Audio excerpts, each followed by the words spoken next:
Hi folks, this is Jay. Hope you're okay today. We're looking at the origin of the four Gospels by Konstantin von Tischendorf. Now, I don't agree everything with Tischendorf. He's a very famous scholar of the 19th century which I'll tell you a little bit about him, about his life. He was born in January 18, 1915, died December 7th, 1874. He was a noted German biblical scholar. This is from Wikipedia, but I'm just reading a little bit of this, just so you get the facts. He deciphered the Codex Ephremi Rescriptus, a 5th century Greek manuscript of the New Testament in 1840, rediscovered the Codex Sinaiticus, a 4th century New Testament manuscript. So that's just a little bit about him, and if you go on Wikipedia you'll find massive information that's very helpful. You get a list of his books, and there's links to his various writings, some articles about him. Now the thing about Tischendorf is I don't fully agree with the guy. I don't agree with the new breed of textual critics that came from Tischendorf on textual criticism. I'm more in the Dean Bergen school. However, the work that we're going to look at, recent scholarship over the last 20 years in the Gospels, is showing that the scholars like Rudolf Bultmann and people like that, great weaknesses in that kind of scholarship, and there's been a renewal and a rediscovery of that there's eyewitness material in the Gospels, that the Gospels were written a lot earlier than supposedly people thought, and so there's been a massive a renaissance in turning the clock back from what skeptics were thinking to more of an orthodox position. I'm not saying that everybody agrees. It's noted by some scholars that there'd be a backlash to this kind of conservative way of looking at things, so there will be and is a backlash to it. But the reason why I'm reading from Tischendorf is a lot of the arguments being thrown about today can be answered even by all the new research that's been found with manuscripts and all the various literature that's been found. We can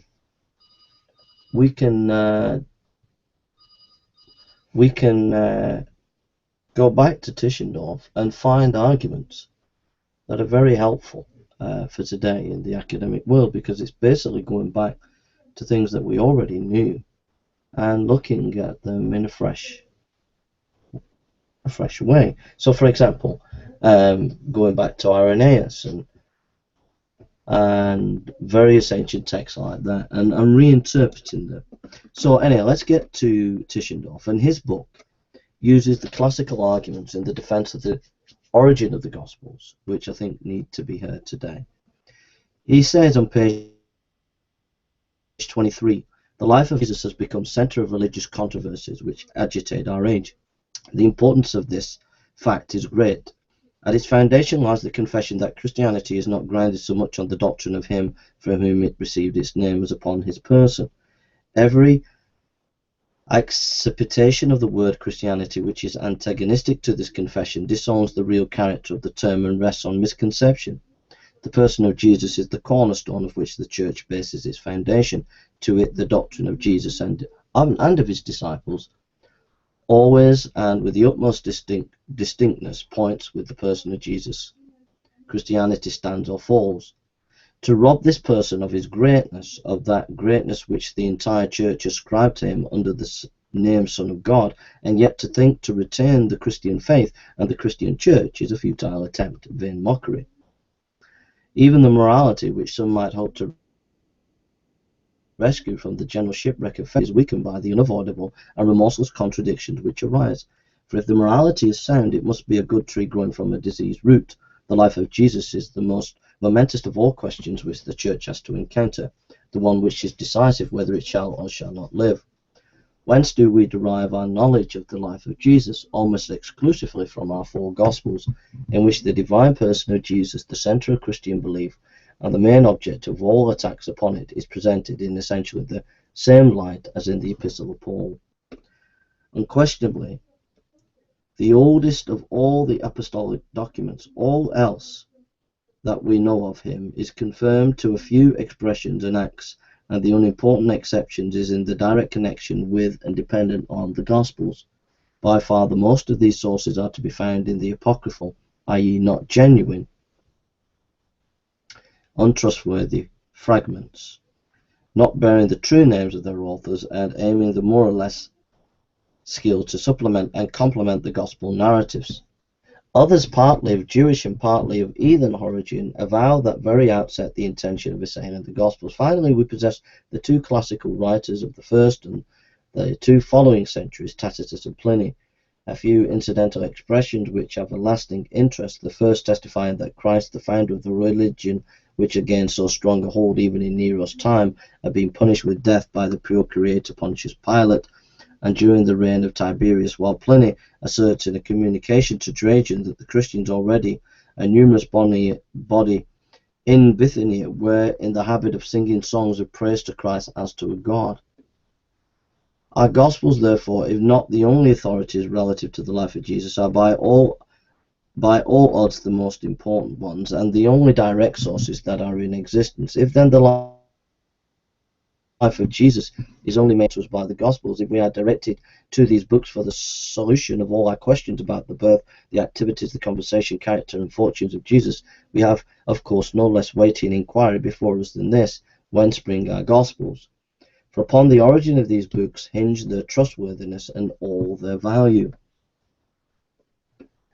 So much depending on this first step, very many are the investigations which have been made in these modern times into the origin of the Gospels. It has been a question with what justice the names of the prominent members of the 12, Matthew and John, and the names of the helpers and followers, Mark and Luke, have been assigned to the four Gospels. Just so far as the authorships of these documents has been admitted as due to those revered men, the Gospels have been accepted as authentic and trustworthy record of the life of the Lord. Their names have been regarded as satisfactory guarantee that in the writing which they were coupled, truth could only be sought, that in them truth only was wished, and that in them truth was authentically recorded. There is indeed another way of testing the reliability of the Gospels. After the rise of rationalizing or rationalistic spirit, and then when the attempt was made to set the reason of men above everything which had previously borne the name of divine revelation, hands were laid at once on the biblical miracles, and it was claimed that they must be explained by the light of the imperfect culture of that time and the incorrect appreciation of the Old Testament.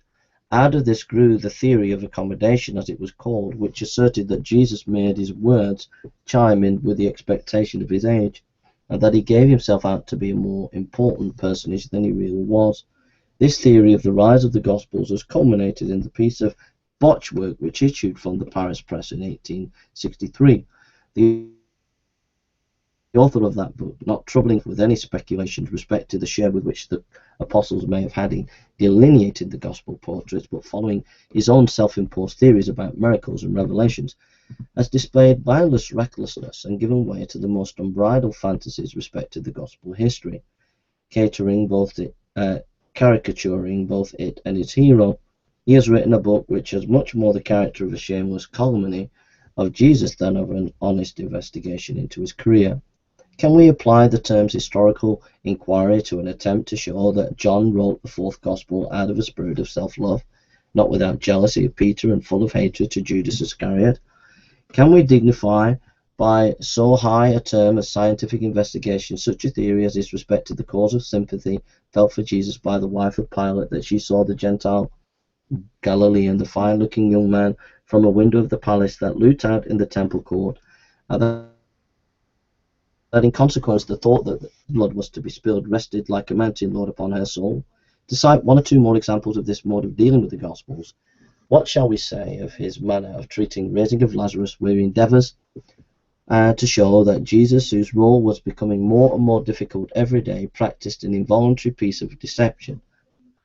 End of quote. End a bit there. What I want to say here, what Tischendorf is doing is he's just taking on various scholars of his time. But what is very interesting, which modern scholars today often don't tell you, is the evangelical scholars of the 19th century were dealing with these textual critical issues in a very scientific way, trying to do it in an objective way.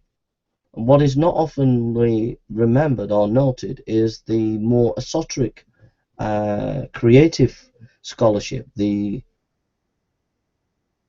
Strausses, the Reynolds, were people who did not base their scholarship on as a scientific foundation, as people like Tischendorf. And so Tischendorf is absolutely demolishing his opponents by sticking to good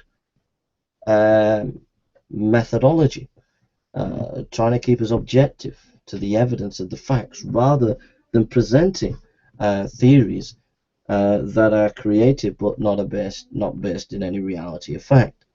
And that's what you see from the 19th century onwards to the 20th century. Modern textual critics and modern New Testament scholars come into the subject with creative theories that have very little evidence and the ignoring of a vast weight of evidence. And no matter how objective you come, it was impossible to break this noose that these kind of scholars have got. However, things are changing today in the academic world. But the point is this, that people like Tischendorf and Bishop Lightfoot and many others had to fight tooth and nail to try and be sober scholars and critique the more popular scholarship that was trying to win over the people's thinking, but was not actually based in any decent scholarship whatsoever. And we have to blame the German scholars for that, for being too esoteric. And so we're going to jump a few pages now, because he goes into Renan and he goes into a few other scholars, and we'll get into some of the meat. It seems to me, he says, that this duty has been by no means faithfully enough met for the first three so-called synoptic gospels, and still less for that of John, whose want of authenticity has been inscribed in flaming letters upon the banners of the negative school.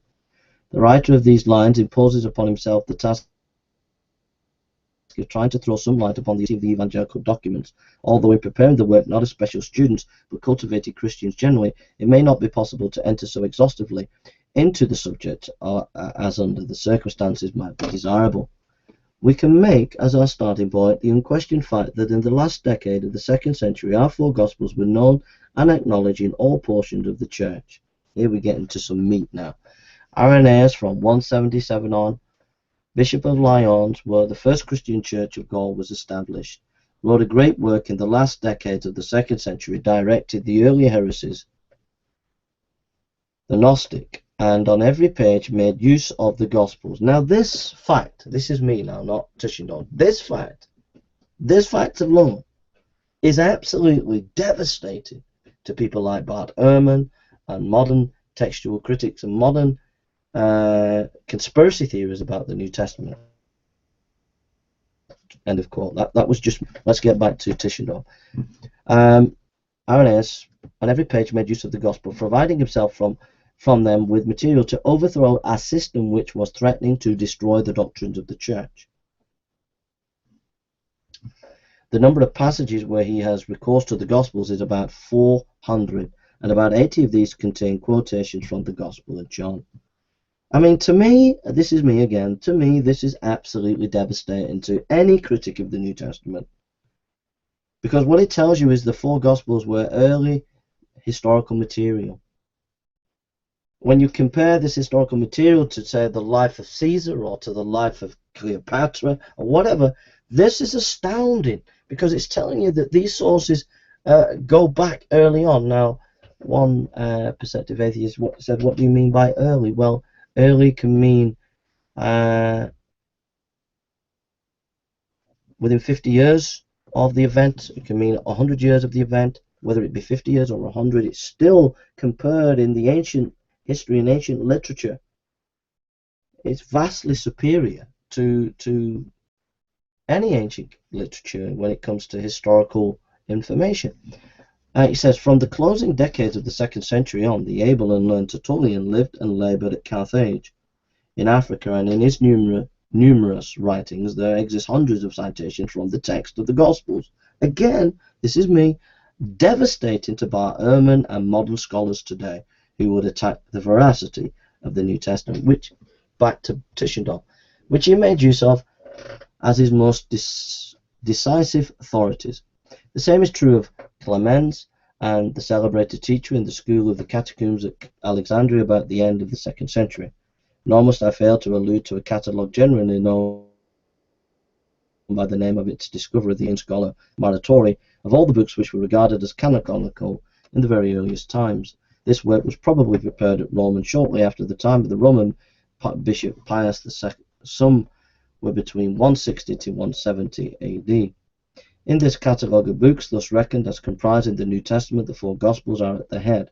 It is true the first few lines, which relate to Matthew and Mark, have been lost, but at the close of the still extant words respecting the later, the Gospel of Luke is spoken of as the 3rd and that of John as the 4th, enabling us to see that even in the very earliest days the order was followed with which we are so familiar. I have thus summoned the witness from Gaul, from Proconsular Africa, the present Algiers, from Alexandria, and from Rome. 2 others can be cited fitly here, although one of them goes back to the remoter date. End of Tischendorf. I'll carry on in a minute. Here's an important point that the textual critics, Bart Ehrman, and many scholars fail to see, and the critics. Notice that Tischendorf is showing that we have a bishop from Gaul, a leader from Africa, a leader from Alexandria, and from Rome. Different parts of the ancient world believing in the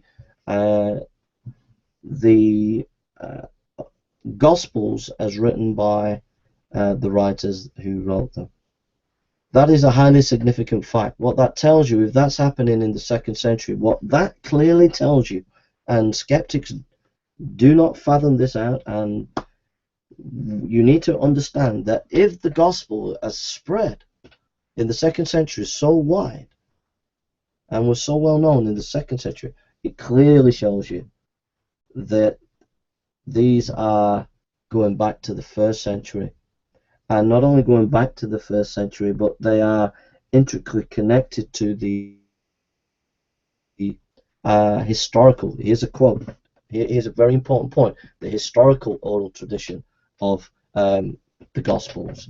Now, notice I didn't say oral tradition, I said historical tradition. Very important distinction there. James Dunn has made that distinction, and it's a very important distinction. Because in the ancient church, in the gospel, writers of the gospels, there were 2 types of oral tradition.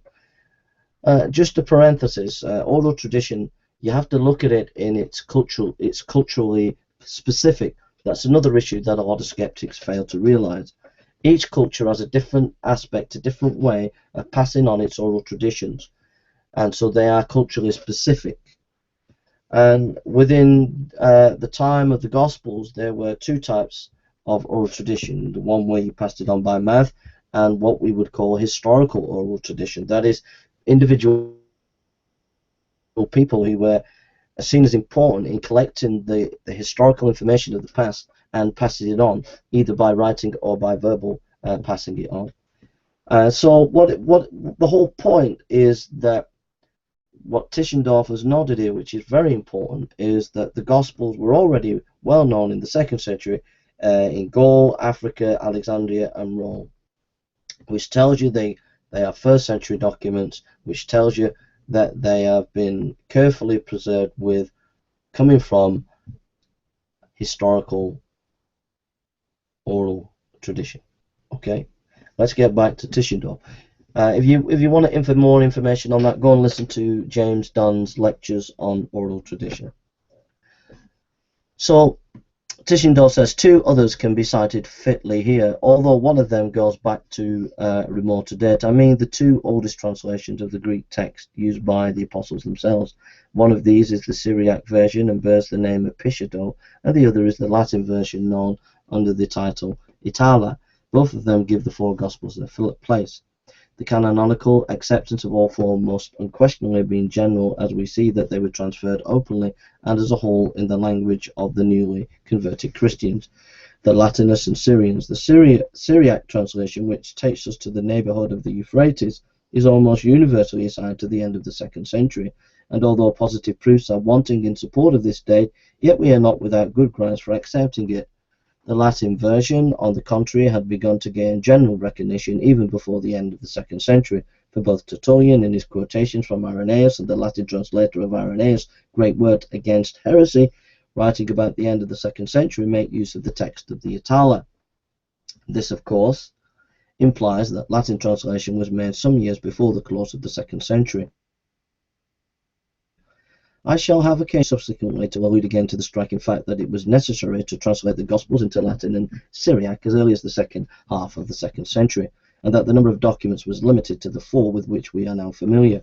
Looking a little more closely into the testimony of the 2 great fathers, Irenaeus and Tertullian, we have to ask, can their evidence be so limited in its application as only to prove that the 4 Gospels were fully accepted in their day?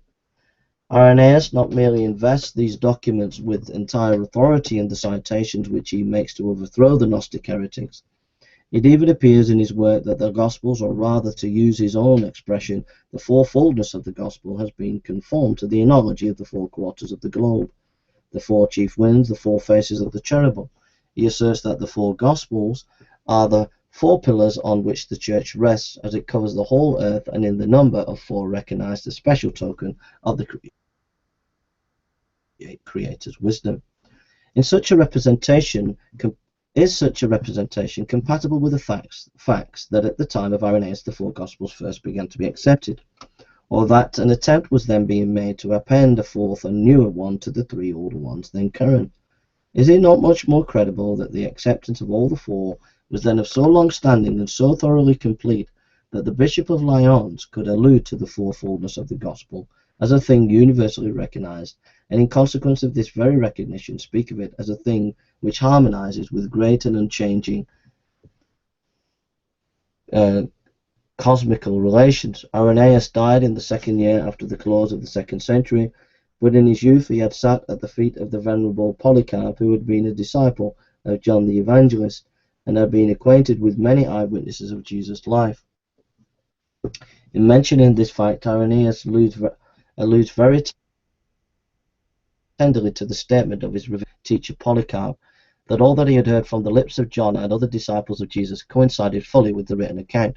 Yet let us hear his own words, and given in a letter to Florinus: I saw you while I was yet a youth in Lower Asia with Polycarp, when you were living in the scenes of princely splendour, and when you were striving to gain the approval of Polycarp. What took place then is fresher in my memory than what has occurred more recently.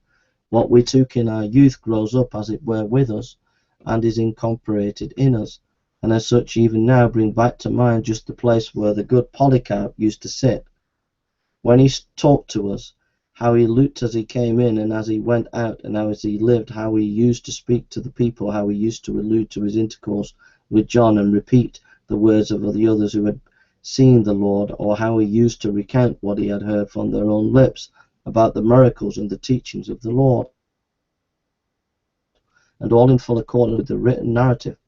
Thus writes Irenaeus respecting his intercourse with Polycarp, and respecting the communication of Polycarp. The date of the young Irenaeus' intercourse with the agreed saint must be set approximately at about the year 150 AD.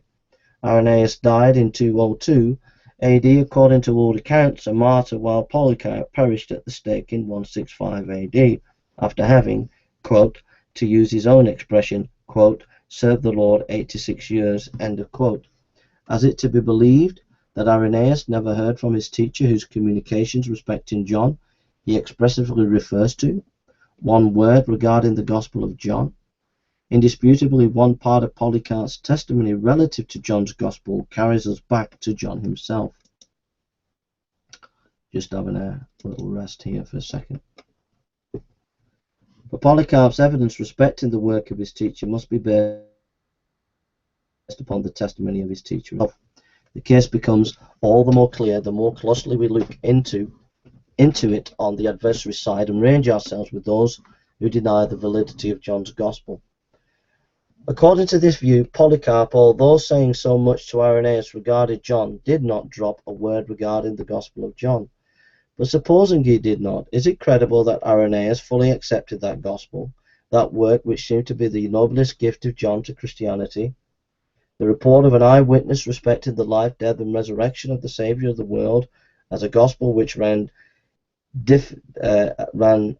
directly counter the testimony of the three other evangelists? Would not the very circumstances that Polycarp made no mention of it have convinced Irenaeus of its want of authenticity? And yet it is asserted that in order to meet and overthrow false teachers and the men who falsified the canon, he did not hesitate to reckon the Gospel of John strictly embracing among the sacred books. This on which I am now laying stress is nothing new. It has long stood recorded on those pages of Irenaeus. It has long been read there, but it has not had its due weight. Else how could it have been so lightly passed over?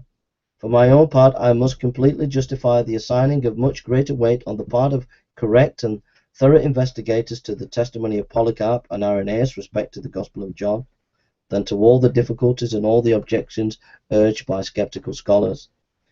And is the case not similar with Tertullian and his testimony respecting the Gospel? This man, who had been transformed from a worldly heathen lawyer into a powerful advocate of divine truth, enters so critically into the question of the origin and relative value of the four Gospels as expressly to subordinate Mark, Luke to Matthew and John on the ground that the former were mere helpers and companions of the apostles, while the later were selected by the Lord himself and invested with full authority. The same author propounds also an inexpugnable canon of historical criticism, a test of truth of the early Christian documents, and especially those of apostolic origin, in that he makes the value of testimony dependent on the epoch of the witness, and demands that what was held as true in his day should be judged in the light of its prior acceptance. If it has been accepted before, it was fair to suppose that it had been equally accepted in the time of the apostles. Its authenticity must therefore have been admitted by the apostolical church, founded as it was by the apostles themselves. And is it to be believed that this acute man was capable of being deceived in his acceptance of the Gospels and in his defense of them by anything web of sophistry or touch of charlatanism? The passages just referred to are taken from his celebrated reply to Marcion, who in wanton and heretical spirit had impuged the authenticity of the Gospels. 3 of the 4 he had only excluded, and of the 4 he retained only just so much as it pleased him to do. In reply to him, Tertullian expressly based his argument on the ground that at the time when the Apostolic Church was founded, all the 4 Gospels were accredited. Has such a statement no weight in the mouth of a man like Tertullian, when he wrote scarcely 100 years had elapsed since the death of John? At that date, the testimony appealed to by him of the church at Ephesus, in which John had laboured so long and amid which had died, must have been full and decisive respecting the genuineness or spurious of John's Gospel. Nor was it a matter of any difficulty to ascertain what was the judgment with this church passed on the Gospel. And we must not overlook the fact that we have not to do in this matter with a scholar who is contenting himself with merely learned investigations, but with a man full of earnestness respecting his faith and taking very seriously the question of human salvation. The Christian documents which asserted a connection between themselves and the origin of the new faith, the documents which all the worldly wisdom of the time in which Tertullian himself was reared took offence, were they likely to be accepted by him without inquiry and in a blind credulity?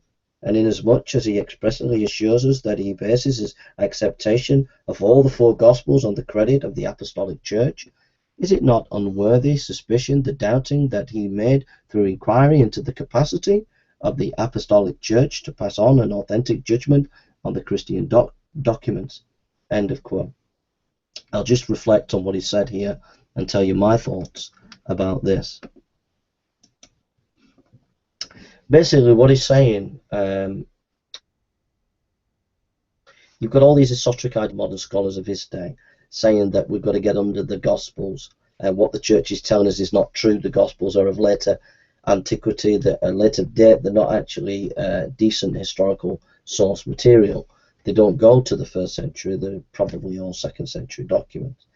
These are the kind of ideas that were being spouted at the time of Tischendorf. What Tischendorf does is just go to the historical documents. He goes to the historical information, things that scholars already knew but just overlooked and didn't give them the weight that they deserved. So he goes to Irenaeus, ancient apostolic father, and he notices in Irenaeus' writing that he's quoting the 4 Gospels, and that he says the 4 Gospels are like the 4 corners of the earth. And what he's saying is, look, this is just really good historical information that we're getting here, and we're just pushing it aside.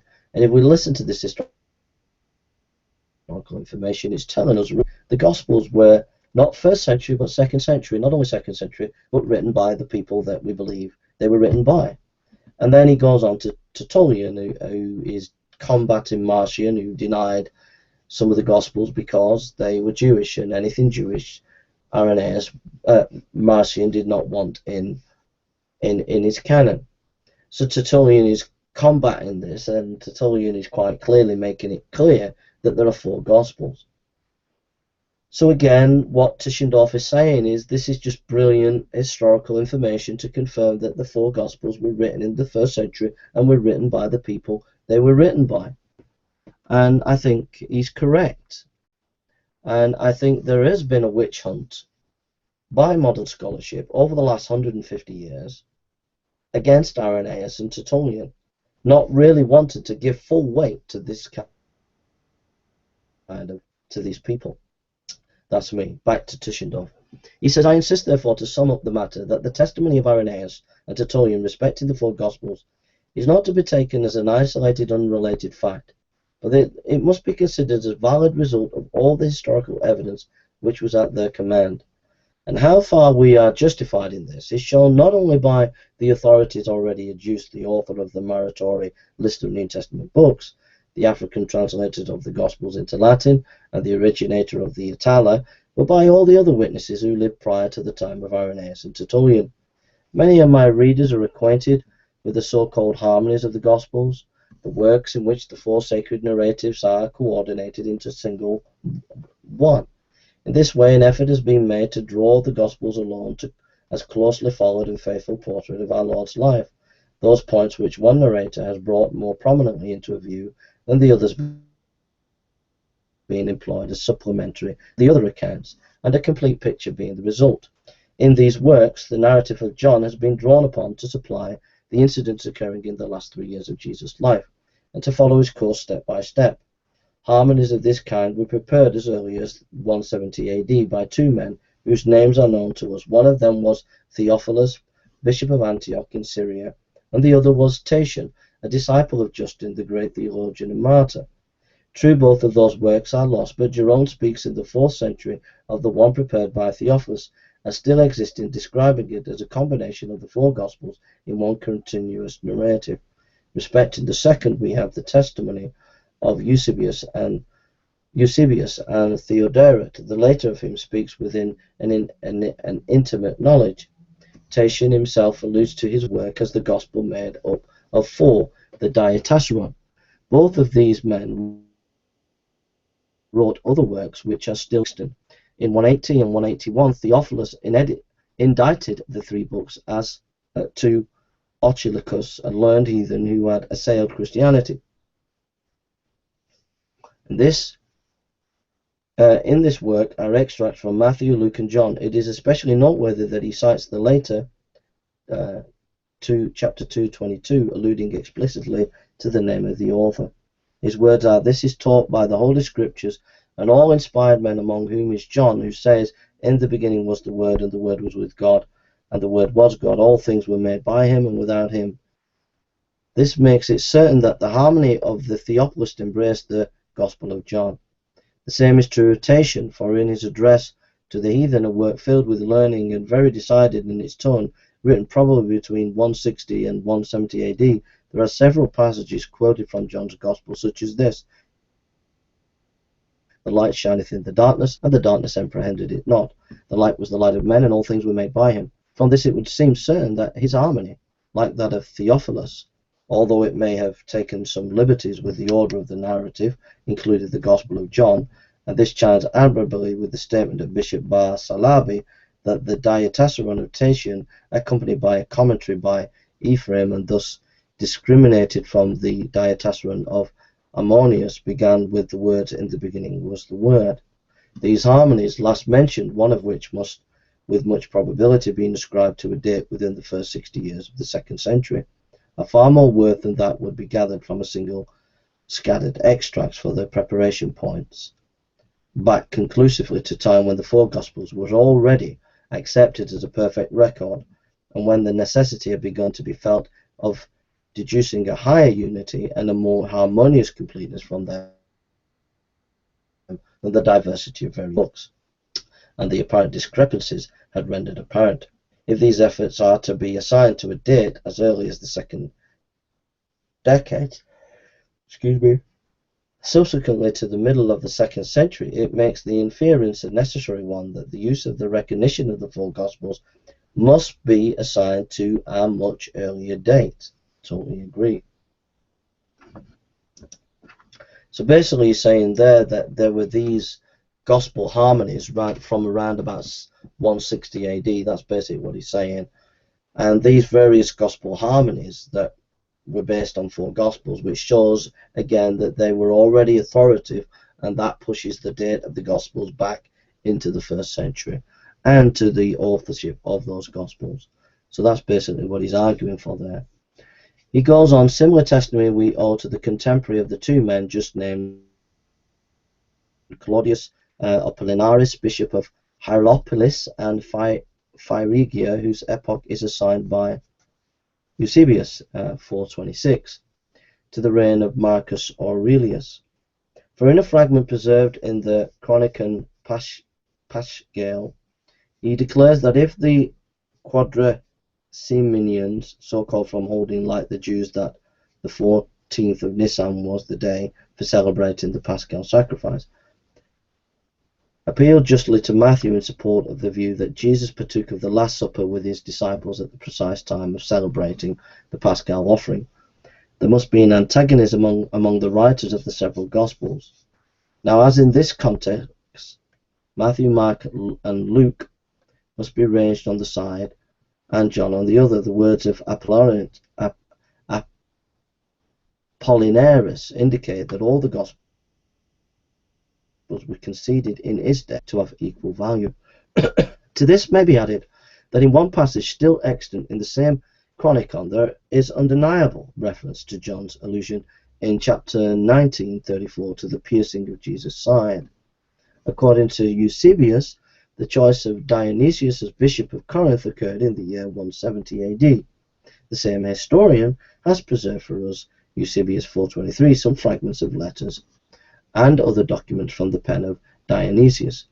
To one church he sent in the epistolary form exposition of Scripture, and to the Romans he wrote after animadverting severely upon the efforts to discredit the genuineness of his own letters.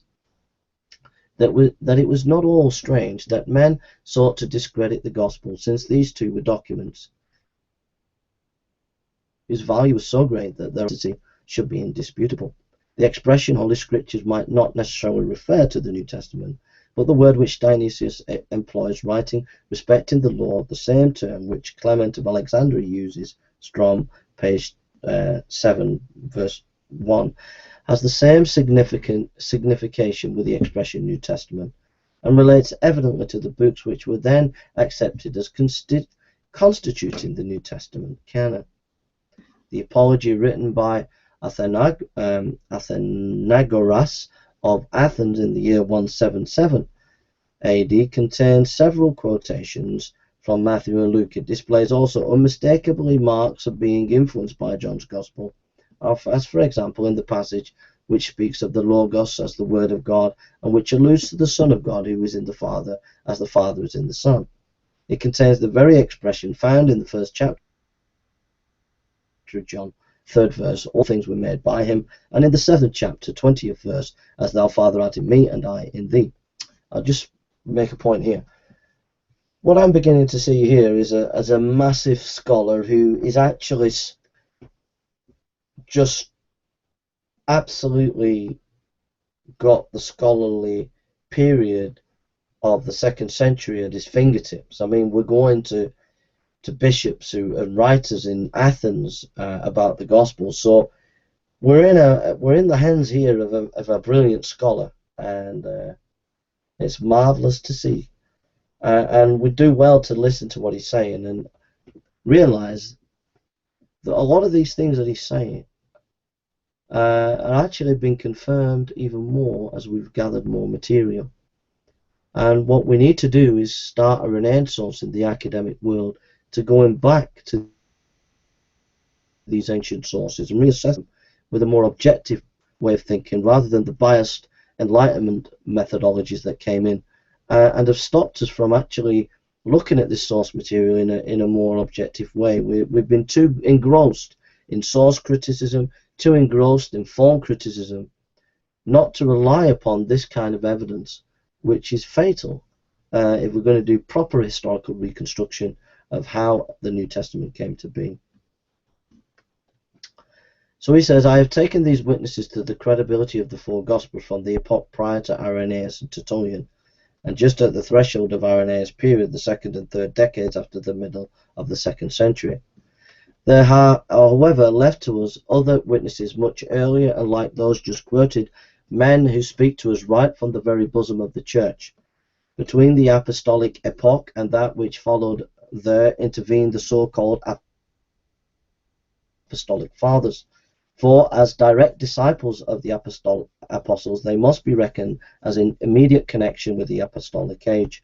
If in the little which these men have left us we do not find anything which can be constructed as definite testimony as to the authenticity of the Gospels, still we are not to conclude from their silence that the Gospels were not in existence before their time. But should there be in their writings a constant use of the Old Testament and not the slightest use of the New, in spite of the fact that the later say much nearer to hand, the probability must be accepted as great that at that time the Gospels were not accepted as of equal weight with the Old Testament. And this appears to have been the case with the Epistle of Romans Clement, written in the 2nd or 3rd decade before the close of the 1st century, about a decade after the destruction of Jerusalem. At that time no canon of Gospel was in existence. It is indeed unquestionable that in his epistle, rich in quotation of the Old Testament, Clement refers here and there to passages in the Pauline epistles which have indeed chronologically prior over the Gospels, though not in any other sense. It is otherwise with those other constituents of this literature to whose discussion we now come, the epistles of Ignatius and that of Polycarp. The first of these have reached us in extent variously edited. 3 extant only in Latin are manifestly later additions to the older literature, and so too are 5 others written in Greek, Latin, and Armenian, their authenticity being disowned by the fact that Eusebius makes no allusion to them. There are besides 7 epistles which are extant in longer and shorter form. Of the longer ones, there is also an ancient Latin version of the shorter, a Latin version in the Syriac, an Armenian one as well. With this to be joined the fact that 20 years ago, Syriac version of the 3 of these 7 epistles was discovered, more brief than the short Greek text. After the debate respecting the longer and shorter epistles had been decidedly settled in favour of the shorter, the question arose whether the 3 extant in the Syriac translations are not to be preferred to these even shorter ones. When several scholars declared themselves in favour of this, others defended the earlier origin of the 7 Greek epistles, insisting that the 3 in Syriac were a mere extract intended for devotional use. We hold this to be a more correct view. Similar occurrences are not unknown in the apocryphal writings of the New Testament. An extraordinary proof in this case is afforded by the circumstances that these 7 epistles are not only recognized by Eusebius in 336, but are alluded to in the letter of Polycarp. In order to escape the force of this testimony, the most decisive passage in the later epistle, defended as it is by Eusebius himself, must be set aside as unauthentic. Besides this, the assigning of the superior value of the 3 Syriac letters is invalidated by the fragmentary character of many passages. One is so manifestly an extract from the Greek text that it must be admitted that one section has been lost through carelessness of the copyist. Just a little note here. A Bishop Lightfoot, a 19th century scholar, did a lot of work on these letters. So if you want to, and even now, they're classic pieces of writing. So if you want to know more about Polycarp and these earlier letters of Clement and all the rest, writings, you know, go and read Bishop Lightfoot on Apostolic Fathers, and you'll get some helpful material there. We claim the right, says Tischendorf, therefore, of holding to the authenticity of the 7 epistles ascribed by Eusebius Polycarp to Ignatius, and written while he was on his way from Antioch through Smyrna and Troas to his martyrdom at Rome. Examining them with reference to our present theme, we find several allusions to Matthew and John. Take this passage, letter to the Romans, chapter 6, for what is man profited if he shall gain the whole world and lose his own soul? Taken literally from Matthew 16. In like manner, the passage in his epistle to the people of Smyrna, in which he asserts of Jesus that he was baptized by John in order that all righteousness might be fulfilled by him, reminds one of Matthew 3:15. For thus it becometh us to fulfill all righteousness. In the letter to the Romans, chapter 7, he writes, I want the bread of God, the bread of heaven, and the bread of life, which is the body of Jesus Christ, the Son of God. And I want the draught of God, the blood of Jesus, which is imperishable love and eternal life. Compare this with the chapter of John. I am the bread which came down from heaven. I am the bread of life, verse 51, and the bread that I will give in my flesh, verse 54. Whosoever eateth my flesh and drinketh my blood have eternal life. To the Philadelphians he writes in chapter 7, what if some wish to lead me astray after the flesh, but the spirit is not enticed, he is from God. He knows wherever he cometh and whither he goeth, and he bringeth to punishment that which is hidden. These verses have as their basis John 3:6-8. While the last clause grows out of the 20th verse, were these allusions of Ignatius to Matthew and John a mere isolated phenomenon, and one which would be adverse to other points in this discussion, on which no doubts rest, they would not have decisive weight. But so far from militating against other points of evidence, they are in full agreement with them, particularly in the view of the fact that at the time when the letters were written between 107, the date generally assigned, and 115, they contain references to the 2 of the most important of the 4 Gospels. Very important evidence there.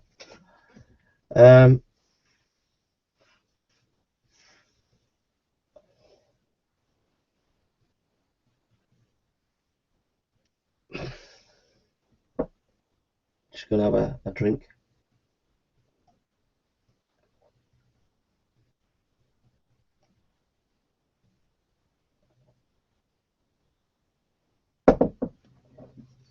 See what time we're on here.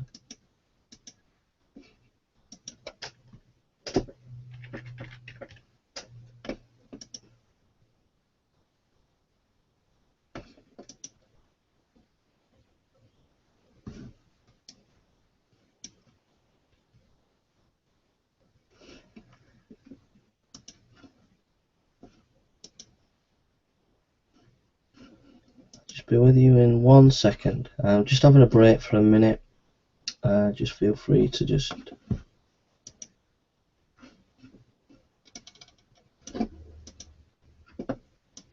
have a break just for a minute.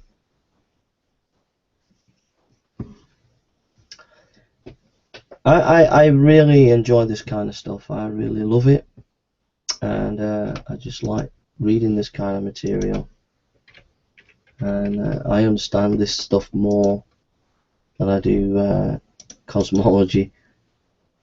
So we got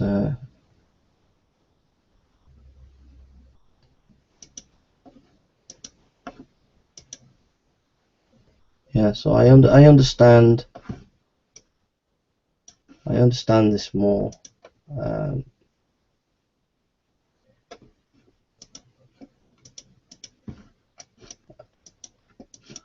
I understand it more than cosmology. That's what I think anyway. So what I'm doing now is I'm just going to find out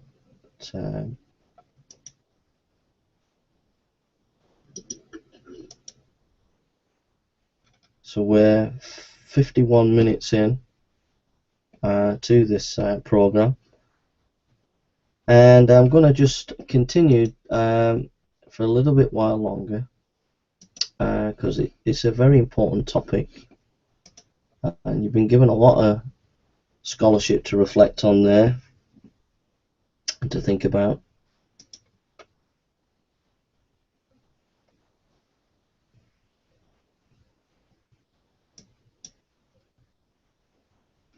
So let's continue. Tischendorf says the letter of Polycarp to the Philippians connects itself most closely with those of Ignatius. According to his own testimony, it was written very soon after the martyrdom of Ignatius, that is between 107 and 115. It contains very brief quotations from Matthew, as for example in chapter 2, think on the Lord, how he said, judge not that you be not judged. Matthew 7:1, forgive and it shall be forgiven you, similar to Matthew 6:14. Be merciful that you may obtain mercy, compare Matthew 5-7. And with what measure you meet, it shall be measured to you. Again, a literal quotation from Matthew 7:2. And blessed are the poor, that they which are persecuted for righteousness' sake, for theirs is the kingdom of heaven. Taken almost verbatim from Matthew 5:3 and 10, further, etc. So he goes on, Tischendorf, to show more quotes from these early church fathers. He goes, special weight must be ascribed to the passage in which Polycarp's letter, which clearly manifests the use of the first epistle of John. Polycarp writes, for everyone who does not confess that Jesus is Christ is come in the flesh is an antichrist. In John 4:3, the passage runs, every spirit that confesseth not that Jesus is come in the flesh is not of God, and this is the spirit of Antichrist. The importance of this use by Polycarp of the Epistle of John is based upon this, that although the heroes of doubt bring into suspicion even that which is really indisputable, the Epistle and the Gospel of John are shown by their essential unity of incident and language to have necessarily had the same author. Thus the use of the Epistle argues the use of the Gospel as well. I have shown above from Polycarp's intimate relationship to John how valuable in his testimony it has such great weight as scarcely to allow a word to be uttered in disavowal of the writings which he confirms. The unworthy skill of modern scholars has not shrunk, however, from setting aside the fact of Polycarp's testimony and unnerving its strength. A writer of much acuteness says, we are not compelled to regard the words of Polycarp as an actual quotation from John, for that may have been a sentence which had come into circulation, in which the church may have been committed to paper by John just as well as by Polycarp, without compelling the later to learn it from the former. Before this conjecture had been brutened, which I don't know what that means, a fellow believer had fallen upon another way out of the difficulty. Can the thing not be reversed? May not the author of the Johannine Gospel, which is a little genuine, as so much else that has for 2,000 years received the reverent homage of Christendom, may not this false John have cited as well from Polycarp? It requires a great deal of courage to give utterance to such an idle fancy, yet there are men of learning who are not lacking in this courage. But the universal and radical medicament which must be relied on at the last admits in this instance of double application. If the Gospel of John can be thrown overboard so easily, the Epistle of Polycarp can not so easily be disposed of.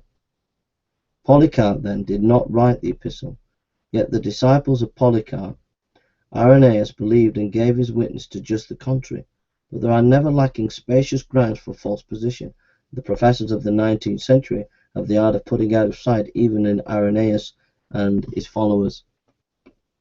The attack on the authenticity of Polycarp's epistle is all the more worth refuting. If successful, it does away no less with the genuineness of Ignatius' epistles, all the more troublesome if they are to be accepted in the limits which Polycarp and Eusebius assigned to them.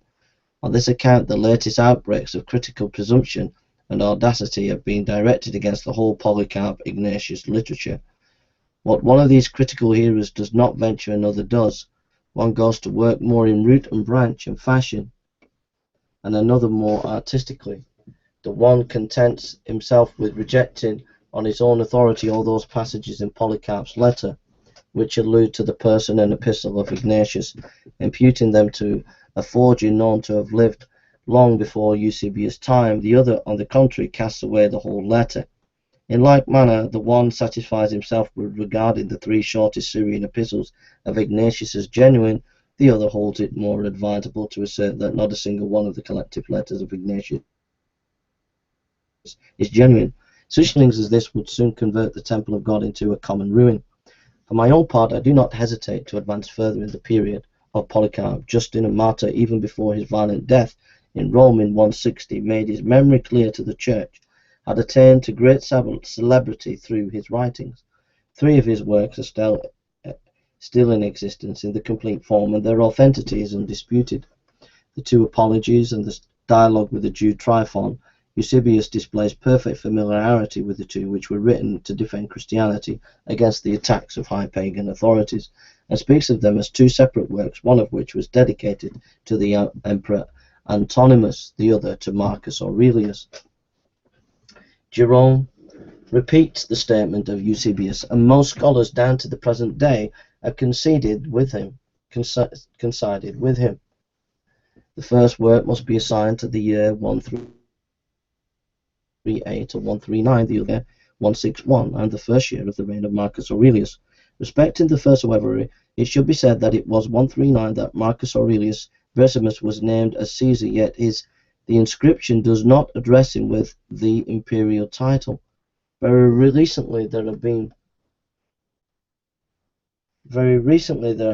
new views taken respecting this matter, and there has been unjustified evidence brought forward to support the assigning of the year 147 to the production of the first of the 2 works in question. Some, moreover, have felt themselves justified in taking a position not warranted by Eusebius and Jerome, and in regarding the second Apology as no independent production but a mere appendix to the first. Neither the one view or the other appears to me to be thoroughly grounded. Still, the value of Justin's testimony is very little affected by the question whether he wrote a few years prior or subsequently to the year 148. Yet the fact that these 2 works of Justin's were written prior to the middle of the 2nd century make the question one of the great interest whether he discussed our Gospels in them. It is a topic which has been treated in our time by many persons and with great variance of opinion.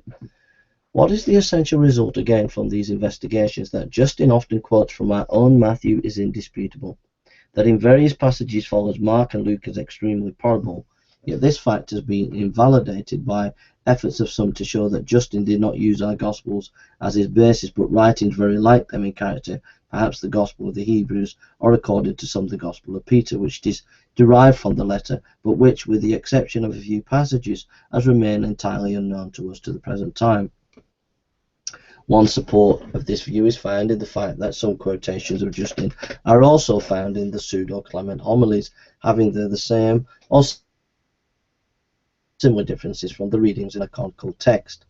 The supposition, however, perhaps an admissible one, that Justin at the very earliest times drew that the Gospel of Hebrews, which contains such repeated references to Matthew in the circle of his evangelical quotations, in one of his first works, for we have Eusebius' authority in the first half of the 4th century for the fact that at the time this Gospel was reckoned by several authorities as belonging to the canon. On the other hand, it is manifest and groundless exercise of arbitrary authority to hold that such of his quotations as harmonize more or less closely with our received text are taken from a source respecting which we are left to conjecture alone.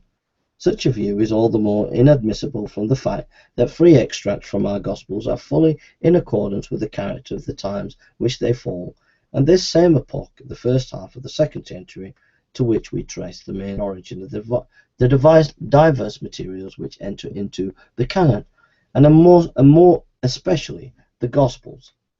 With equal freedom, Justin makes his quotations from the Old Testament, even if he may not be proved to take the text exclusive from the standard Septuagint. And the fact is not to be overlooked that the passage quoted by Justin from the Gospels cannot be judged by the documents comprising the New Testament text, which has come down to us, and which forms the substance of our usual editions. It is clear that many of our most widely diffused readings have proceeded from earlier or more recent corruptions in the principal text. The Gospels especially were subject to arbitrary changes within the very first 10 years after they had been committed to writing. My discussion thus far of the extracts which Justin makes, just a little thought, completely disagree with Tischendorf there. That's just my thought. Just a little thought. I don't agree with him there. And that comes down to his different school of textual criticism than mine, by the way. I think he made a mistake in his development of his textual criticism. I prefer the more Byzantine textual criticism of Dean Bergen. Anyhow, my discussion, he says, thus far of this extract which Justin makes from the Gospels relates solely to those which he draws from the synoptic ones. The first three, despite the prevailing skepticism in this matter, it is good as certain that Justin made use of these three Gospels, but all the more obstinate is the assertion that he had no acquaintance with the John's Gospel, but what in fact is his relation to John. In my opinion, there is more cognate reason for believing that John was read and used by Justin. The delineation of the person of Christ, characteristics of John, as for example in the opening of the Gospel, in the beginning was the Word, and the Word was with God, and the Word was God, and in the verse 14 it became flesh, as well as the general designation of Jesus as the Logos, a Word of God, appears unmistakably in not a few passages in Justin, such as for instance as, and Jesus Christ was begotten in the manner wholly peculiar to himself as the Son of God, while he also is the Word Logos of the same. Primeval force, after the Father of all God, and the Lord is the Son and the Word Logos, and I shall show how he through the incarnation became man. The Word Logos of God is the Son of the same. End of quote. As they have not confessed all that belong to the Logos, which is Christ, they have often uttered what is at variance with itself. Another quote. End of quote. Another quote. Through the Word Logos of God, Jesus Christ our Saviour became flesh. To these, end of quote, to these passages taken from the brief second apology, I had the following taken from the first, by the expression, the Holy Ghost at the Passover of God in Luke 1:35. So I think it's very, very clear from Justin Martyr that he quoted from the Gospels, and I think Tischendorf has made his point there. So I'm going to finish there. We're on page 74 there. So basically he's amassed a lot of evidence to show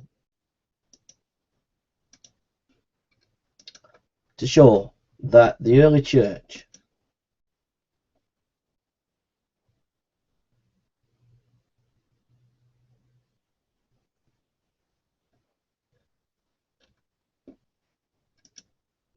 so we've finished now here. What we've had, basically, if an atheist or a skeptic comes up to you and says,